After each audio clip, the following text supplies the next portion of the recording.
Hey crafty cuties, welcome back to my channel. So for this week, I am going to be testing out and reviewing another yarn. This is another dollar store yarn like I reviewed last time. Hopefully this one stays in stores longer because after I uploaded that last video reviewing the flowers yarn, I went to go look for more and I couldn't find any. So hopefully this stuff stays around for longer. This is the Just Chenille style yarn from the Dollar Tree. Now, normally, chenille yarn is more expensive than regular yarn. The average skein will run you about like $10, and cheaper skeins will still be close to $6, which is, depending on the yarn you typically get, it's like double the cost of like a pretty cheap like store brand yarn. Like the Michaels brand yarn that I typically buy is about $3. This stuff is $1, which is the benefit of getting it from the Dollar Tree. There's only 65 yards on this skein, which sounds extremely low, but because of the size of this yarn, it makes things bigger quicker.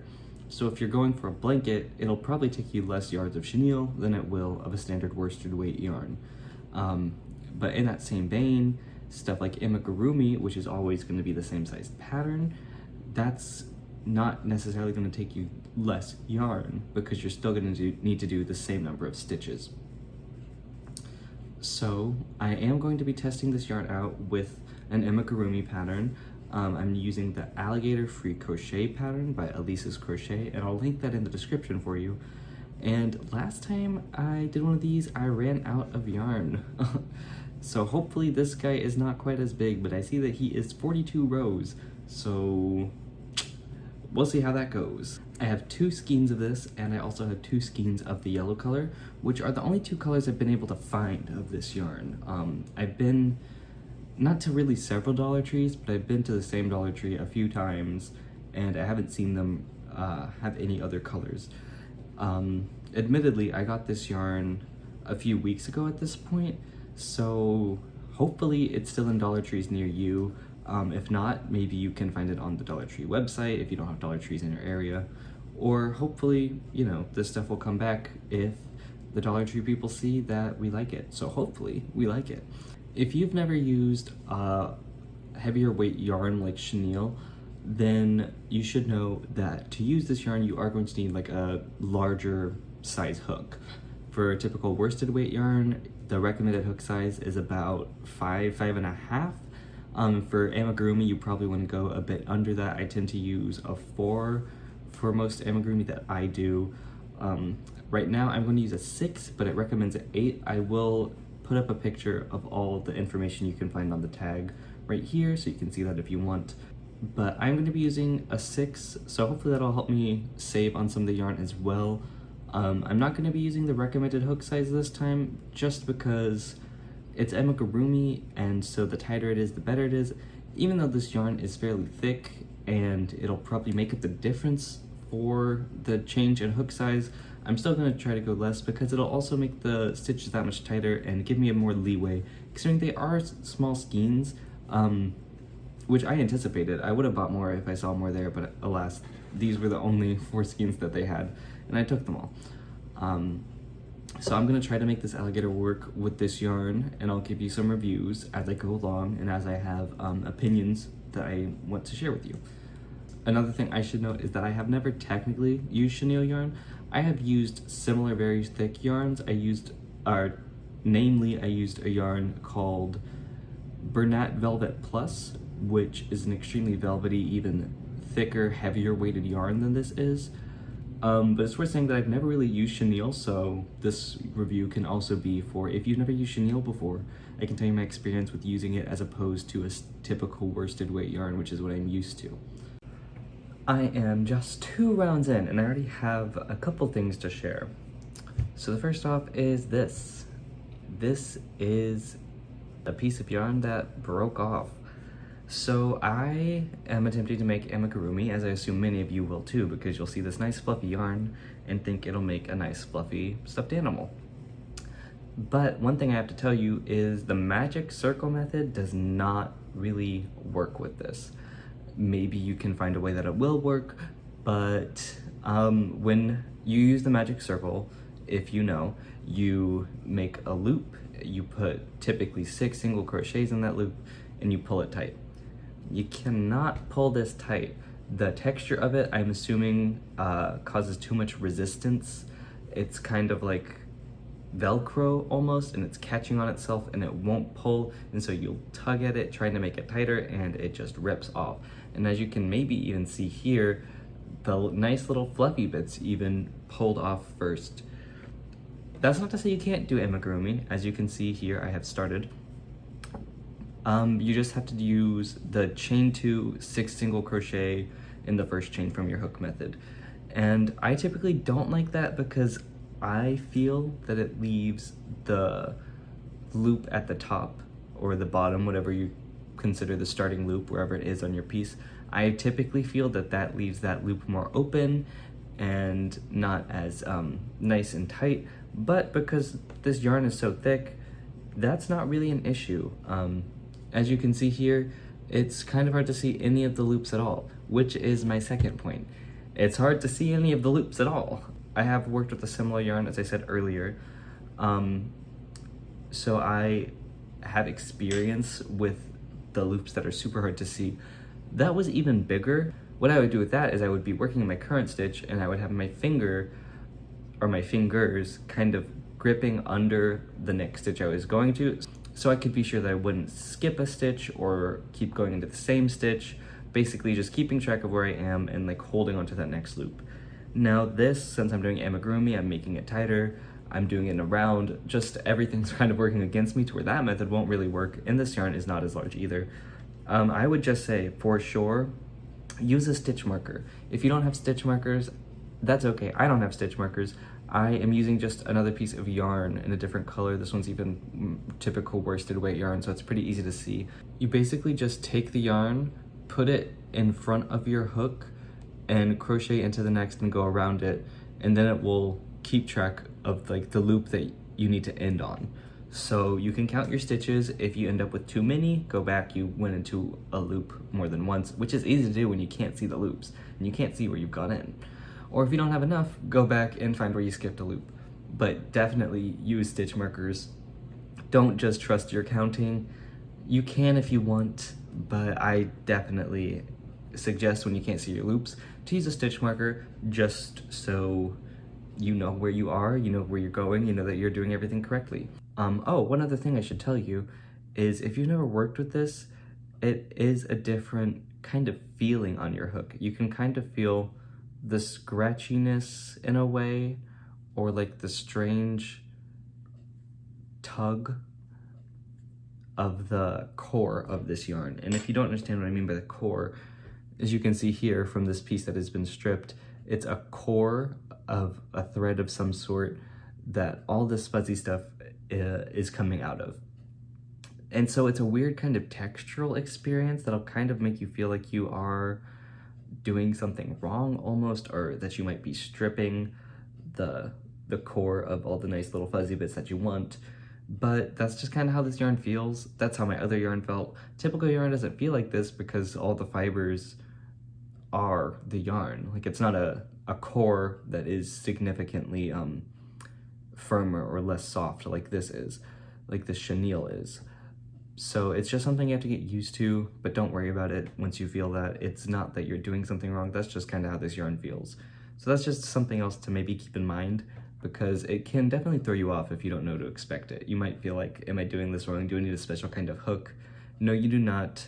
You probably aren't stripping the yarn unless you're using a really tight tension, which another thing I would suggest is to use a pretty loose tension, because it'll make it easier to see your stitches. And because this stuff is so fluffy anyways, the any gaps are pretty much going to be really hard to see. So it's not really gonna mess it up too much. Of course, like, you'll need to find your own tension, and even I struggle with that a lot.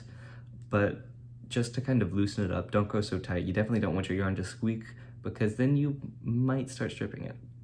So just be careful and try to be a little more loose with it, because it'll just help you see your stitches a bit more. So my alligator is not completely done, but the skein of yarn is. So I've done enough to where I can give you my final thoughts on this yarn. So as you can tell, chenille yarn with amigurumi, he is huge. He is probably one of the larger amigurumis that I've ever made, and he has no reason to be that way except for the fact that I use chenille yarn to make him. A heavier weighted yarn is always going to give you a bigger amigurumi, a bigger anything, really. If you do the same pattern, same stitches, don't adjust anything, do it with a worsted weight yarn and then a chenille yarn, the chenille one's gonna be large. And that's just how it's always gonna be. So that is a plus. And another plus, he is ridiculously soft. He is he's just so nice to touch. And that's another big perk of the chenille yarn. It's super soft.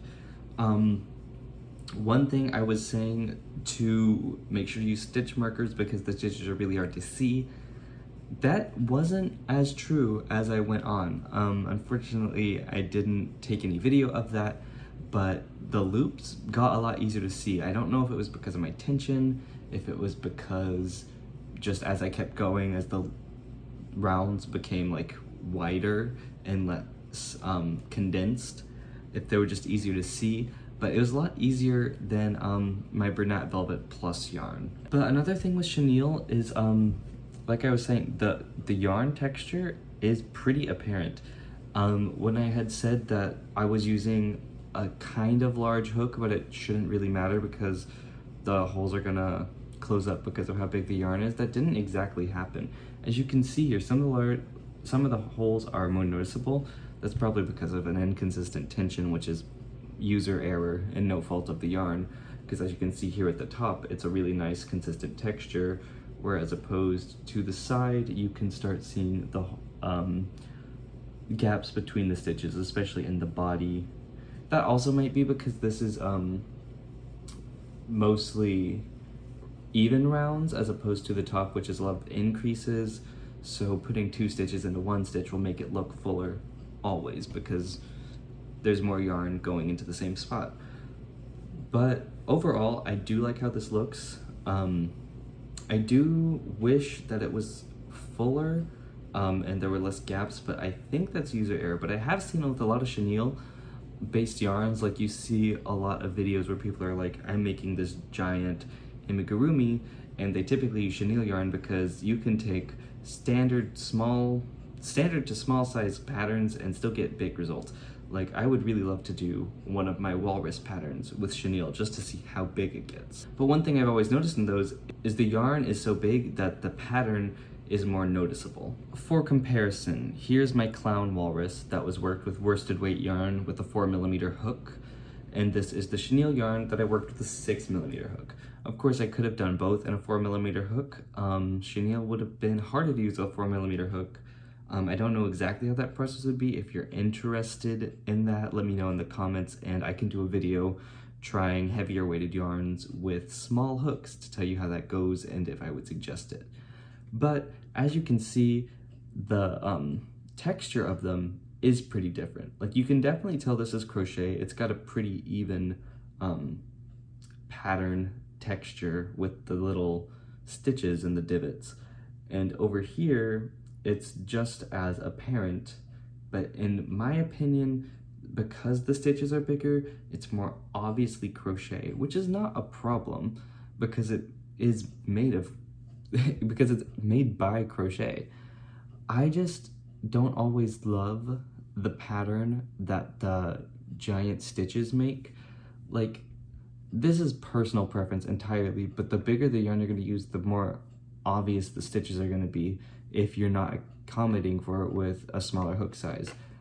And I think it's fine in my alligator. I've just seen some where the stitches look so big and bumpy, and it might just be people's different style of crochet, or even they might be using heavier yarn than the chenille was. I don't personally think that the texture that I have on this alligator is anything that I'm against. I just don't love the bumps and like the apparent holes in it. I like my crochet to be more like this, a bit tighter, a bit more consistent. And you know, that's gonna go with practice with this too. The more I practice using chenille yarn, the better I'm gonna be at keeping a consistent tension and getting the texture throughout the whole thing to look more consistent. But that's personal preference. If you like the bumpy look, then go for it. I personally don't super care for it, but I really like this guy. I really like how soft he is. So what I can say for the Dollar Tree yarn is the size of it is always going to be of concern because it is $1, so you're getting a lot yet less yarn on average. But one skein got me this guy and one of his legs. So obviously if you see more than one skein there, get it, because you should account for getting a small skein of yarn. You're probably not going to be able to complete a project with that, unless it's something small. But overall, I am a pretty big fan of this yarn.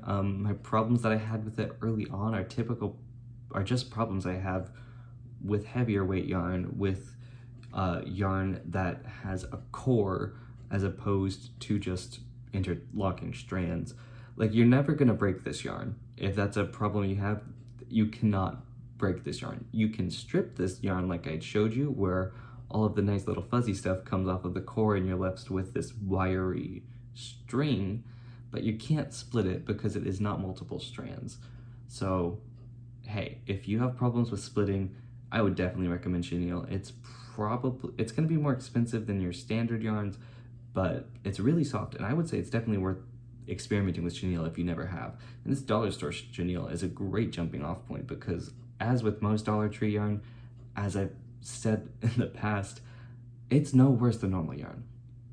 It's just as soft a lot of the times, it comes in great colors, and the small scale is negligible when you consider that getting the same yardage with a standard skein will probably result you in similar totals.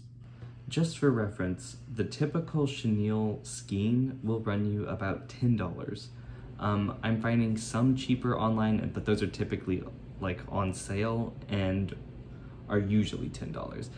I think earlier when I looked at it, I found one for $6, but these $10 skeins are saying that they're about like 130 yards. For reference, this $1 skein is 65 yards. So 2 of these gets you almost as much as the more expensive fancy Chenille. So it's a great deal, and it is extremely soft. My main gripe is that I haven't seen a lot of colors of it. I have just seen this teal and this yellow that I showed you earlier. There might be more colors.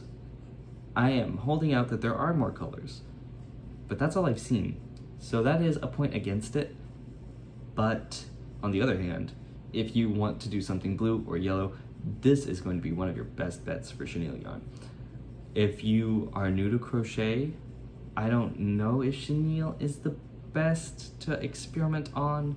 I would definitely say to try worsted weight out first, because there's a reason it's this kind of standard, because it's pretty easy to see your loops. It's pretty easy to make your rings and everything. Like, the struggle with tightening my magic ring I had earlier could definitely be really annoying for someone who's new to this and doesn't know there's another method to making amigurumi.